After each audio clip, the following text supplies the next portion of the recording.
కొద్ది రోజులుగా mega versus Allu war నడుస్తోంది. ఇటీవల జరిగిన ఆంధ్రప్రదేశ్ ఎన్నికల్లో పిఠాపురం నుంచి పవన్ కళ్యాణ్ ఎమ్మెల్యేగా పోటీ చేయగా సోషల్ మీడియా వేదికగా ఆల్ ది బెస్ట్ చెప్పిన అల్లు అర్జున్ తన స్నేహితుడు నంద్యాల వైసీపీ అభ్యర్థి శిల్పా రవిచంద్ర కిషోర్ రెడ్డిని మాత్రం ప్రత్యేకంగా కలిసి తన మద్దతును తెలిపాడు.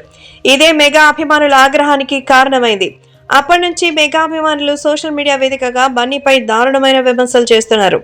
ఇక ఈ ఎన్నికల్లో పవన్ ఎమ్మెల్యేగా గెలవడం, తాజాగా మంత్రిగా ప్రమాణ స్వీకారం చేయడం కూడా జరిగిపోయింది. అయినప్పటికీ మెగా ఫ్యాన్స్ లో బన్నీ పట్ల కోపం తగ్గడం లేదు.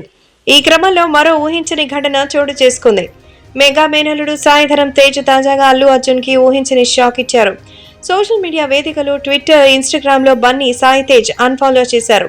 ప్రస్తుతం ఈ న్యూస్ సోషల్ మీడియాలో అంతగా షేక్ చేస్తోంది. సాయి తేజ్ కి వివాదరహితుడిగా సినీ పరిశ్రమలో అందరితో మంచివాడిగా ఉంటారనే పేరుంది. అలాంటి వ్యక్తి అల్లు అర్జున్ ని అన్ఫాలో చేయడం సంచలనంగా మారింది. సాయి తేజ్ కి తన మేనమామ పవన్ కళ్యాణ్ అంటే ఎంతో అభిమానం. పవన్ గురించి మాట్లాడుతూ ఎమోషనల్ అయిపోతుంటాడు. అంతలా పవన్ ని ఇష్టపడతారు కాబట్టే ఆయన విషయంలో బన్నీ చేసిన దానికి హర్ట్ అయి ఇలా చేస్తుంటారనే అభిప్రాయాలు వ్యక్తమవుతోంది. ఏది ఏమైనా సాయి తేజ్ చేసిన పనితో మెగా ఫ్యాన్స్ అల్లు అర్జున్ ని మరింత టార్గెట్ చేస్తారనడంలో సందేహమే లేదు. ఈ లెక్కన మెగా అల్లుళ్ళకి మధ్య వార్ మరింత ముదిరే అవకాశం ఉంది.